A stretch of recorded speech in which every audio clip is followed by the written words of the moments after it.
Les gars, la CAN tous les 2 ans, c'est terminé. Ça vient d'être annoncé, c'est officiel. Le président de la CAF l'a annoncé. À partir de 2028, CAN tous les 4 ans.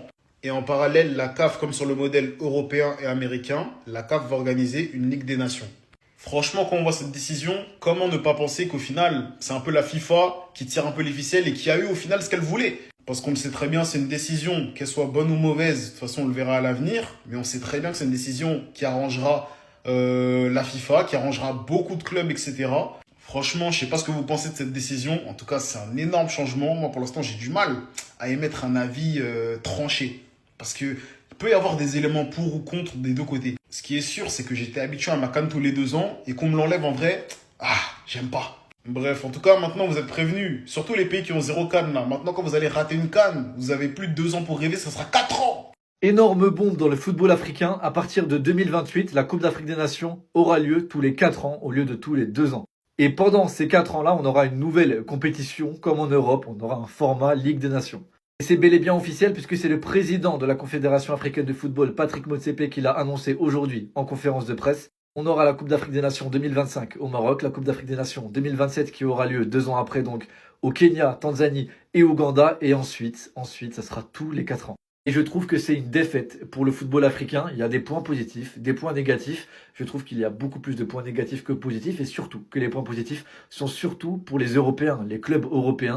Puisqu'on le sait, les clubs européens n'aiment pas cette compétition, ils n'aiment pas la Coupe d'Afrique des Nations puisqu'elle se déroule souvent en hiver et tous les 2 ans. Donc souvent les clubs doivent lâcher leurs joueurs en hiver, leurs joueurs africains en hiver. Et forcément ça les arrange pas puisqu'il y a le championnat aussi qui continue chez eux. Et je pense que c'est dû à la pression de ces clubs européens, la pression de la FIFA, etc. que malheureusement elle se déroulera tous les 4 ans. Certains vont dire que comme elle se déroule tous les 4 ans, ça va ajouter de la valeur puisque comme elle sera plus rare, elle sera donc plus belle. Ça, je suis pas sûr du tout. Moi, je pense que pour le développement du football africain, on avait besoin de cette compétition-là tous les 2 ans. Alors oui, avec le format Ligue des Nations, on aura beaucoup plus de grosses affiches, on aura beaucoup plus de gros adversaires qui vont se rencontrer beaucoup plus souvent, comme c'est le cas en Europe avec la Ligue des Nations. Mais est-ce que c'est des grosses affiches qui sont en réalité intéressantes? Ok, il y a des affiches, mais bon, tout le monde s'en fout de la Ligue des Nations. Donc là, la CAN, c'est tous les 4 ans maintenant. Les gars, je sais pas si vous avez vu l'info, mais c'est un truc de fou, il faut qu'on en parle. Patrice Motsepe, président de la CAF, qui annonce que la CAN aura lieu tous les 4 ans à partir de 2028. Un total changement pour le football africain. Dites-moi déjà ce que vous en pensez, les gars, commentez. Franchement, c'est un truc de fou. Entre-temps, il y aura une Ligue des Nations qui va se jouer côté africain pour un peu se caler sur le modèle européen, comme ce que l'UEFA fait. Moi, personnellement, je vais vous dire, je suis pas pour ce genre d'idée. Je suis pas pour ce genre d'idée. Et Motsepe, je ne sais pas ce que tu es en train de prendre comme décision. Mais ça va avoir un impact, ça va changer, les gars, le football africain. Maintenant, il y aura plusieurs avis. Certains vont être pour parce qu'ils se disent que voilà, on va un peu se référer au modèle européen et ça va peut-être apporter un plus. Moi, je trouve que ça enlève le charme à ce qu'était la Coupe d'Afrique des Nations et de la jouer là maintenant tous les 4 ans. Je suis désolé, hein, mais je suis pas pour. Je suis pas fan du tout. Venez en live, on va en parler, les gars. Dites-moi ce que vous en pensez. Commentez, abonnez-vous et on s'attrape. La CAN ne va plus jouer tous les 2 ans. Non, c'est fini. Fini. La CAN va se jouer tous les 4 ans maintenant. Oui. Avant, la CAN se jouait tous les 2 ans. Maintenant, ils ont changé. À partir de 2028, la CAN va se jouer tous les 4 ans. Comme la Coupe du Monde. Moi, je trouve quand même que c'est une bonne chose. Ça va donner plus de goût. Ça essaie de dire en fait que si on fait 4 ans sans voir quelque chose, le jour qu'on va jouer la CAN, ça veut dire les gens ils vont être contents. Je trouve que c'est une bonne chose. Je ne sais pas ce que vous en pensez. Hein. Mettez en commentaire. Oui, la CAN, la Coupe d'Afrique des Nations, ne va plus se jouer tous les 2 ans à partir de 2028. Ça va se jouer tous les 4 ans. Je pense que c'est une bonne chose. Dites-moi ce que vous en pensez en commentaire. Bien collègues, j'espère que tout le monde va bien. Regardez les gars, l'info qui vient de tomber. C'est officiel. Dorénavant, la CAN, ce sera plus tous les 2 ans, mais tous les 4 ans à partir de la CAN 2027. Après la CAN 2027, ça sera tous les 4 ans et plus tous les 2 ans. Une Ligue des Nations africaine sera mise en place. Enfin, quelque chose de positif en Afrique.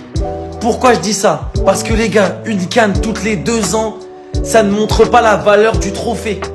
Oui, c'est une belle compétition. Oui, il y a des sacrés joueurs. Oui, il y a de sacrées équipes. Mais ce n'est pas possible de prendre,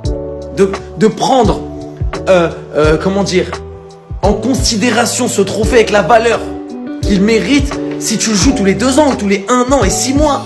Déjà qu'on la joue en hiver, en plein milieu des saisons, déjà ça dénigre le trophée. Et si en plus de ça tu la joues tous les 2 ans, là les gars, tous les 4 ans, en espérant que maintenant elle sera en été et une Ligue des Nations africaine va être mise en place. Dites-moi ce que vous en pensez dans les commentaires, moi ça me hype. Là, ça me hype. Les gars, la CAN ne sera plus organisée tous les 2 ans, mais plutôt tous les 4 ans. Le président de la CAF vient d'annoncer qu'après la CAN 2027, la compétition se jouera désormais tous les 4 ans. Et pour combler un peu tous les vides, on va créer une Ligue des Nations africaine. Donc Ligue des Nations et puis CAN. Les gars, je sais pas si vous vous rendez compte, hein.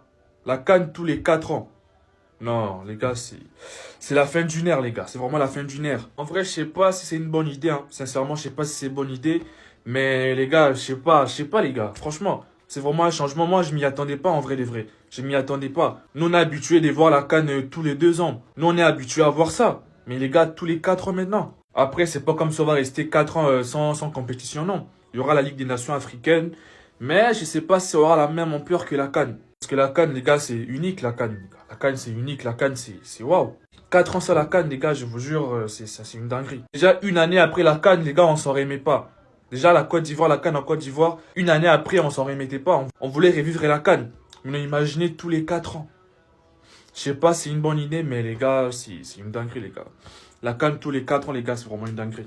Oula, arrêtez tous les amis, je viens de tomber sur une news de dingue. La CAN tous les 2 ans, c'est terminé. Elle va se jouer désormais tous les 4 ans, comme la Coupe du Monde. Et il y aura une Ligue des Nations qui sera également mise en place à partir de 2028. Donc là, ce que vous êtes en train de m'expliquer, c'est que ce monsieur-là, il a cédé aux pressions d'Infantino.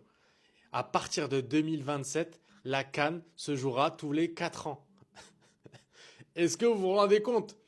C'est un grand problème pour les fédérations qui sont avec un budget restreint, qui n'ont pas beaucoup d'argent. Ça va les fragiliser. Et puis, comment ça? Comment on a depuis que je suis tout petit, je suis habitué à ce que la CAN se joue régulièrement. Et là, vous allez me dire que maintenant, il va falloir attendre comme la Coupe du Monde, 4 ans. Pourquoi? Pour le football business, pour l'argent. Et puis c'est quoi aussi ces sottises là, ces foutaises de Ligue des Nations? Personne ne s'y intéresse en Europe. C'est venu remplacer les matchs amicaux, mais c'est rincé. Franchement, c'est nul. Dites-moi l'équipe, dites-moi si je suis tout seul à partager cet avis, mais pour moi, c'est désastreux. Désastreux, c'est une fête.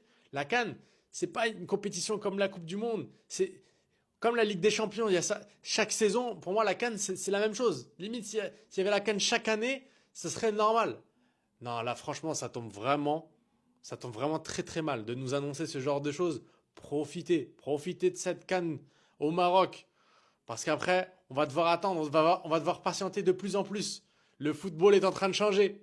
Des fois, je me demande si ce ne serait pas mieux de mettre la CAN tous les 4 ans afin de la rendre plus prestigieuse. Breaking news les frères, breaking news, changement de dingue dans le football africain. Patrick Motsepe vient d'annoncer qu'après la CAN 2027, la compétition se jouera désormais tous les 4 ans. Une Ligue des Nations sera émise également en 2028. Et je veux vos avis, je veux vos réactions. Qu'est-ce que vous en pensez? Parce que dans la vidéo là que je mettais au tout début, j'évoquais la question de la mettre tous les 4 ans. Et je disais qu'en gros, mettre la CAN tous les 4 ans, ça la rendrait un peu plus prestigieuse dans le sens où il y aurait de l'attente autour de la compétition. Tu peux pas te lever tous les 2 ans et prétendre à être champion d'Afrique. Donc, il y aurait un peu ce sentiment de rareté. Un peu à l'instar de la Coupe du Monde. Mais comme l'attente est fait un peu longue, ils mettent en place une Ligue des Nations africaine. Et moi, je trouve ça hyper intéressant. Parce que oui, certes, la Ligue des Nations en Europe, on se fait chier. Mais là, déjà, ça permettrait à certaines équipes qui n'ont pas de trophées d'avoir des trophées. Afin de pouvoir remplir leur armoire à trophées. Entre guillemets, tous les matchs amicaux dits sans saveur, là, ils auraient enfin un enjeu.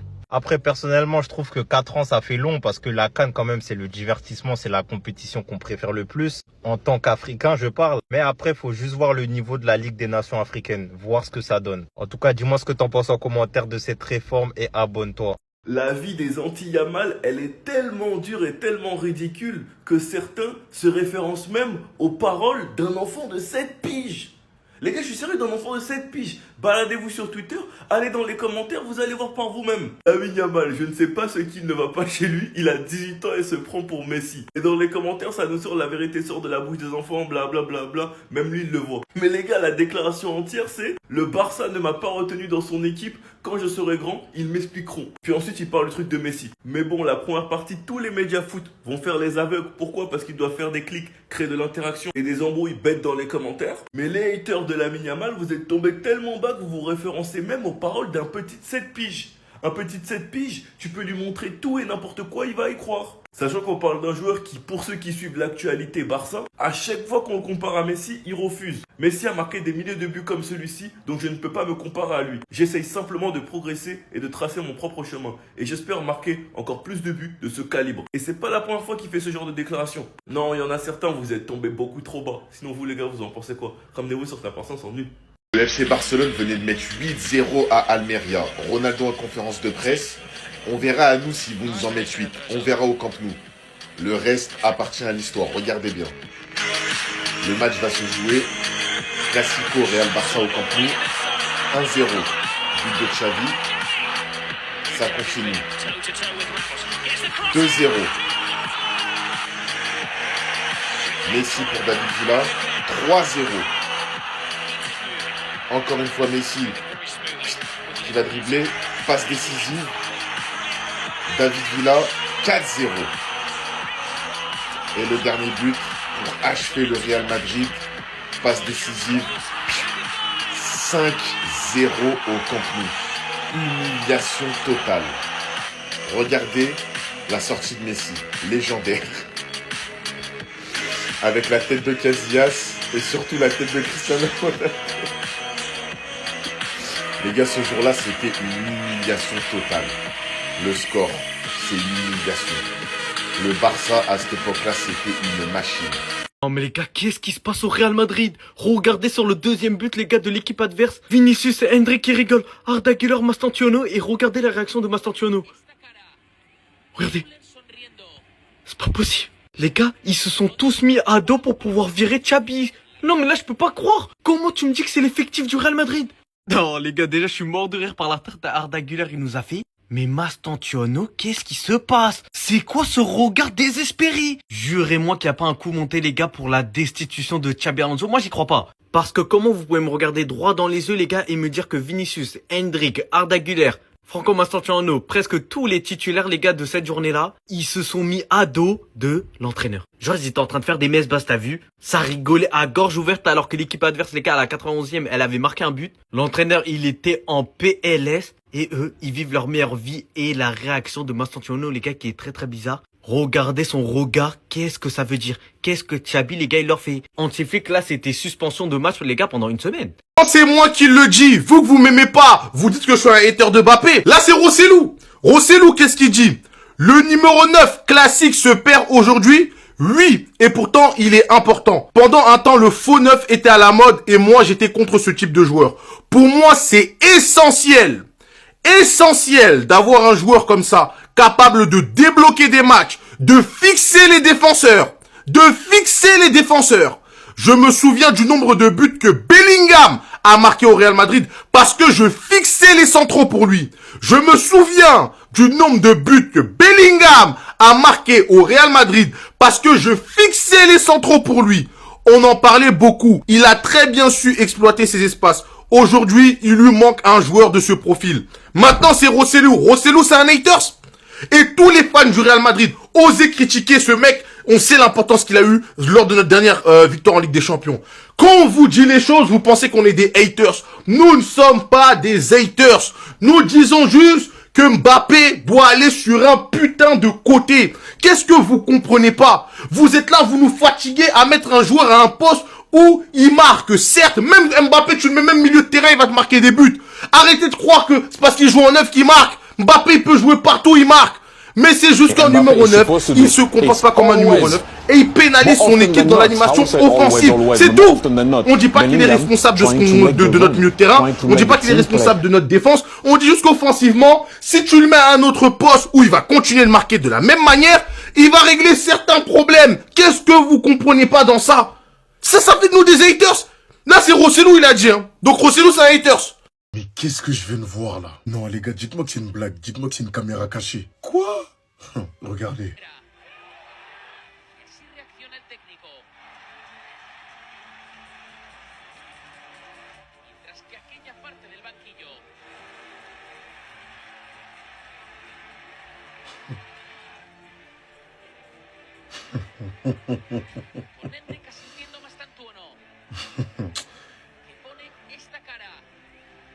Ouais, on est chez les fous.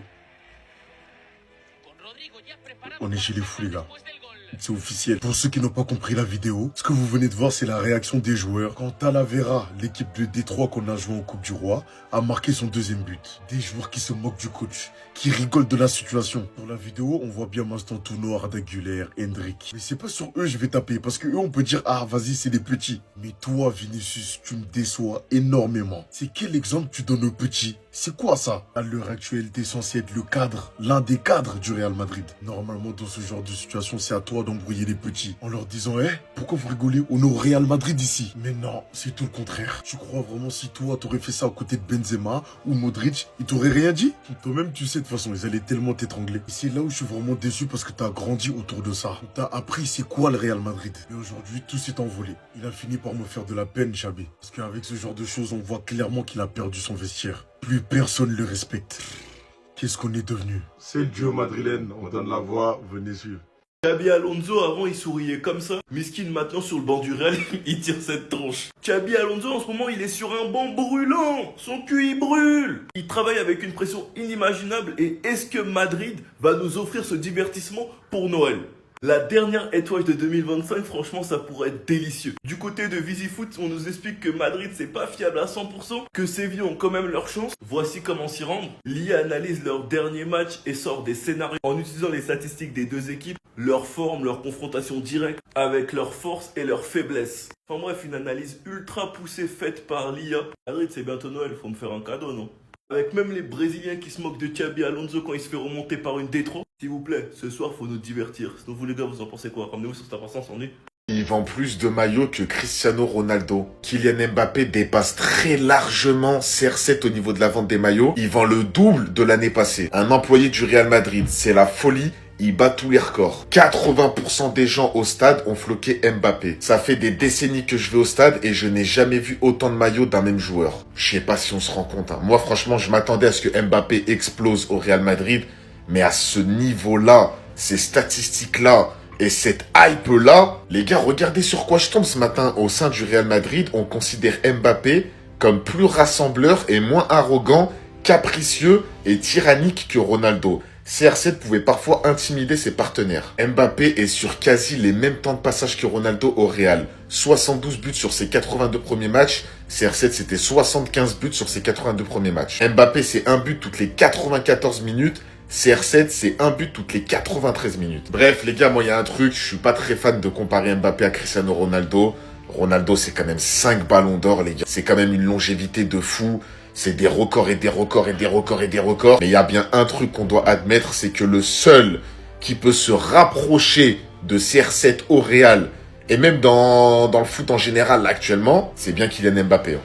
Du Real Madrid, on est en sueur parce que là, les amis, Vinicius veut une augmentation coûte que coûte. Comme le dit le média Diarios, Vinicius réclame une augmentation de salaire de 5 millions d'euros pour sa prolongation. Et il faut savoir qu'il est actuellement payé à 15 millions d'euros par an comme Kylian Mbappé, qui lui a reçu une prime à la signature de 40 millions cet été. Donc on va dire qu'en termes de rémunération, si on prend tout en compte, Kylian Mbappé est mieux que lui. Donc c'est pourquoi il demande les 5 millions en plus et il a dit que cette somme-là est vue comme un complément de salaire par le clan du Brésilien. Vinicius, attention mon ami, sois pas trop gourmand. Je sais que oui, t'es dans tes droits de demander une augmentation au vu de tout ce que t'as réalisé au Real Madrid. Y a pas de souci, mais faut pas trop pousser le bouchon. Tu vois ce que je veux dire? Parce que j'ai peur que tu subisses le même sort que tes prédécesseurs. D'ailleurs, en parlant de prédécesseurs, les amis, on a des nouvelles de Ramos. Dans son nouveau club au Mexique, il est déjà buteur. Oui, oui. Et dans sa carrière, les amis, ça fait désormais 141 buts marqués. Le mec, il a quand même plus marqué de buts dans sa carrière que certains gros attaquants. Et pour terminer avec le Real Madrid, les amis, lors de la conférence de presse de Vinicius hier, voici les propos qu'il a dit par rapport au Ballon d'Or. Parce que oui, les journalistes ont reposé la question sur le Ballon d'Or. On l'a demandé pourquoi il n'a pas été présent au gala du Ballon d'Or et voici ce qu'il a répondu.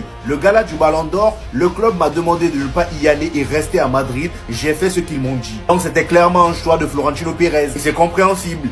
Les amis, ce qui s'est passé sur la chaîne officielle du Real Madrid est inadmissible. Quand on dit qu'ils sont obsédés par le Barça, c'est pas pour rien. Ça parlait des équipes qui sont qualifiées au tour d'après pendant la Coupe du Roi. Écoutez comment il a appelé le Barça. L'équipe qui a payé Negreira. Il nous a appelé l'équipe qui a payé Negreira. C'est une dinguerie. Déjà que leur président fait que parler de ça. Dès que le Real fait une contre-perf, il remet Negreira sur le tapis pour pas qu'on parle de l'horrible performance de son équipe.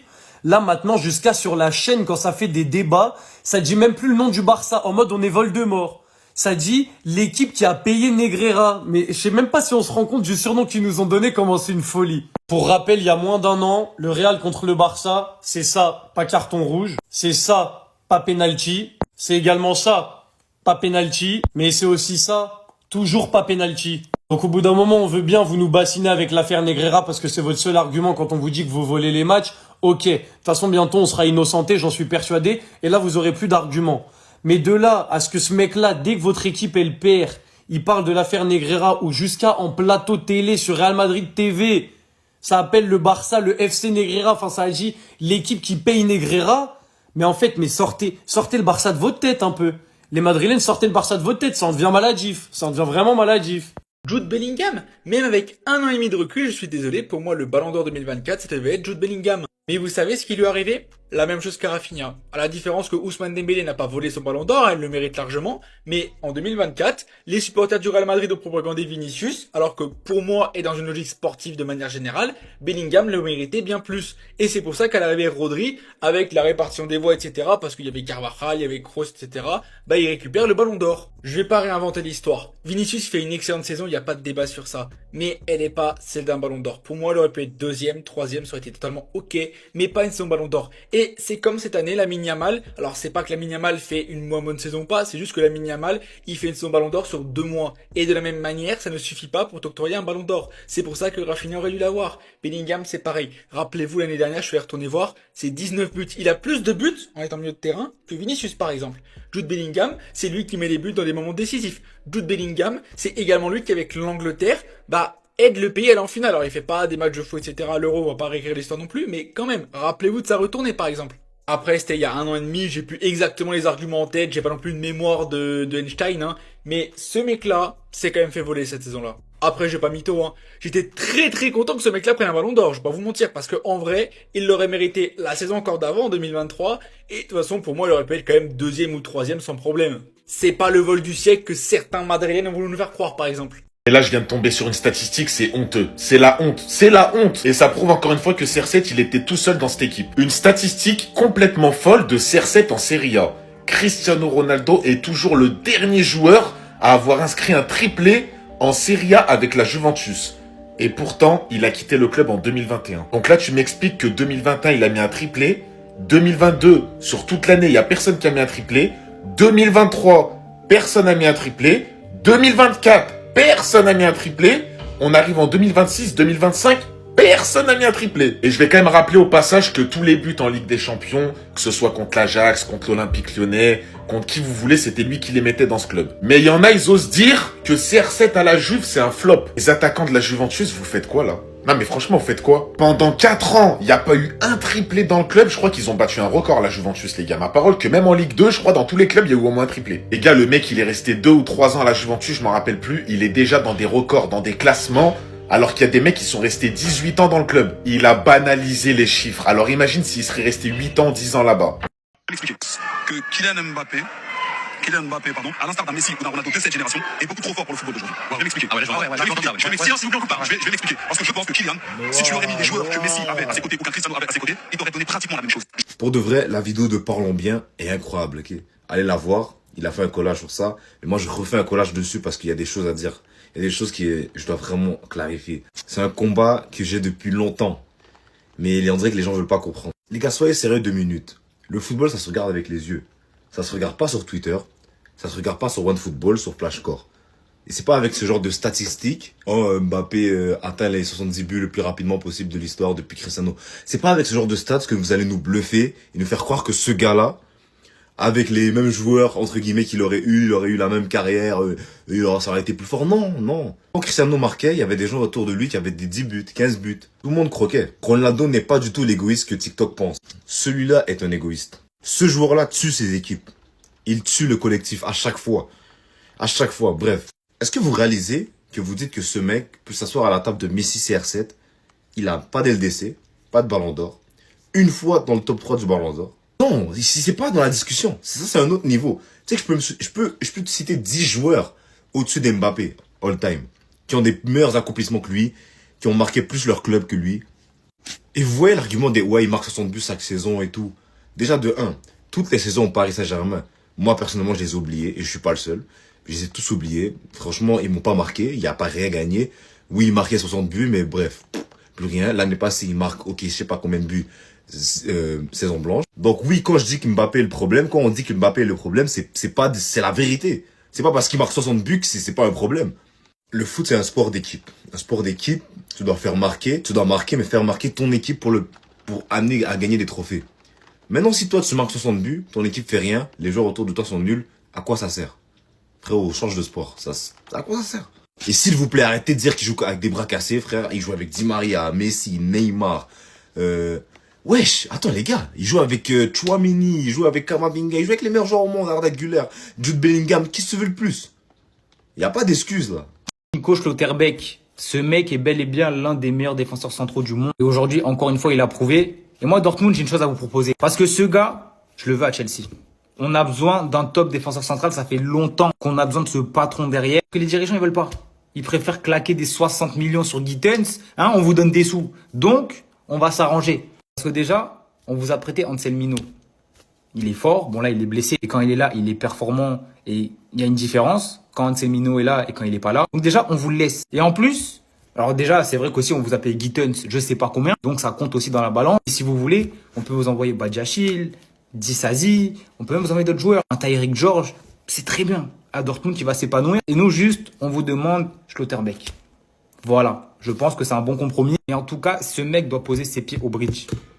C'est obligatoire. S'il signe pas chez nous, ben, le club qui va le récupérer, respect les gars, parce que vous allez très très bien. S'il a pas de blessure, ce mec est trop fort. Alors là, c'est une folie ce qui vient de se passer en première ligue, les amis. Aujourd'hui, Chelsea s'est déplacé pour aller affronter Newcastle avec leur équipe type. Esteban Williams était absent. À leur arrivée, dès la 4e minute, Walter Med les a souhaité bienvenue. Il reçoit un centre en provenance du côté droit. Malgré qu'il était bien marqué par Chalobah, ça ne l'a pas empêché d'aller mettre son pied sur ce ballon. La balle est ensuite contrée, ça revient sur lui, il la met dedans. Et quelques minutes plus tard, à la 19e minute, la même action se produit, mais cette fois-ci sur le côté gauche. Walter Med, encore une fois dans la surface, reçoit un centre du côté gauche. Il réussit à s'échapper du marquage de la défense et encore une fois vient mettre le pied. 2 buts en l'espace de 20 minutes, les amis. Et clairement, comme on peut le voir, la défense de Chelsea était à la ramasse. Walter se promenait tranquillement, regardez le boulevard qu'il laisse. Heureusement pour Chelsea, à la 48e minute, ils obtiennent un coup franc bien lointain à 30 mètres. Et étant donné que c'est le capitaine Reece James qui s'en a occupé, c'était un penalty. Il l'a tout simplement mis dedans à 30 mètres. Et juste après ce magnifique but, Chelsea était déterminé à aller chercher le match nul. À la 65e minute, João Pedro reçoit un dégagement de son gardien. Le ballon vient sur lui pendant que la défense de Newcastle avait totalement déserté. Il contrôle le ballon, direction les cages, et pendant ce temps, le dernier défenseur de Newcastle était déjà mort. Le gars se fait dépasser par João Pedro. Pedro arrive devant le gardien, et vous savez très bien ce qui suit. Il le met dedans. Est-ce que vous voyez la qualité des buts, s'il vous plaît? C'est juste une folie, les amis. D'autant plus que là, Chelsea a sur une mauvaise série de résultats en première ligue. Même si leur dernier match, ils ont gagné 2-0 face à Everton, ils ont quand même enchaîné des matchs nuls et des défaites. Malheureusement pour eux, après le match nul d'aujourd'hui, ils sont 4e. Clairement là, ils peuvent oublier la première ligue. Ça va être difficile à aller chercher. Un ancien arbitre brise le silence sur l'accusation de corruption visant le Barça, tout en soulignant la relation privilégiée du Real Madrid avec les arbitres. César Noval, ancien arbitre de touche pendant l'époque où Enriquez Negreira était vice-président du comité technique des arbitres, a été interviewé par El Chiringuito de Jugón. Il affirme qu'il n'a jamais reçu d'instruction pour avantager le FC Barcelone. Negreira n'a eu aucune influence directe sur les arbitres, a-t-il répété, précisant qu'aucun directeur ne lui a dicté comment arbitrer. Noval ajoute que le Real Madrid l'a mieux traité que tout autre club. L'équipe qui m'a le mieux traité m'a donné des places pour nos familles, a-t-il dit, racontant que ses parents ont pu être en VIP au Bernabéu. L'ancien arbitre ajoute que le seul moyen pour qu'un club soit avantagé serait un type de gestion arbitrale plus permissive, mais aucune intervention directe ne pouvait orienter le résultat d'un match. Ces propos s'ajoutent à ceux de Miguel Ángel Galán, président du CENAF, Centre national de formation des entraîneurs de football d'Espagne, qui souligne de son côté qu'il n'y a pas de preuves ni de courriel démontrant une corruption sportive dans le dossier Negreira. Ces témoignages techniques et juridiques affaiblissent l'accusation de corruption que le président du Real Madrid tente de soutenir contre Barcelone. Arsenal va perdre toute l'avance qu'elle avait au classement. Car oui, ils avaient plein de points d'avance. Au final, ils sont plus qu'à 2 points de Manchester City et 3 points d'Aston Villa. S'ils gagnent pas ce soir, ils sont dans la merde. Et pour cela, je vais demander à VisiFoot de m'analyser le match, voir comment Arsenal peut s'en sortir. Donc pour cela, j'ai rentré le match Everton contre Arsenal. Et directement en quelques secondes, il m'a sorti toutes les statistiques détaillées. Donc on voit que Arsenal est quand même légèrement au-dessus, mais ça reste assez équilibré. Certes, Everton n'est que 9ème au classement, mais tout de même avec 24 points et très proche du top 5. Dans les scénarios probables, on voit moins de 2,5 buts et une cage inviolée, ce qui est totalement possible. Mais ce qui intéresse surtout, c'est les probabilités de victoire des deux équipes. Et on voit clairement que Everton a 33% et que Arsenal a 45%. Ça va se jouer extrêmement serré. Et encore une fois, comme dans tous les matchs d'Arsenal, ça va être un petit détail qui va faire la différence. Soit un coup de pied arrêté, soit un but dans les dernières minutes, on verra bien. Si vous aussi voulez analyser vos matchs, allez sur VisiFoot. Bruno va quitter Manchester. T'es content toi ou pas? En tout cas, après ce qu'il vient de dire sur le club, c'est assez clair. Personne ne sait trop pourquoi, mais Bruno a décidé d'envoyer un énorme missile sur Manchester United. Dans un média portugais, il a dit que Manchester voulait le vendre l'été dernier et qu'il l'avait encore dans la tête.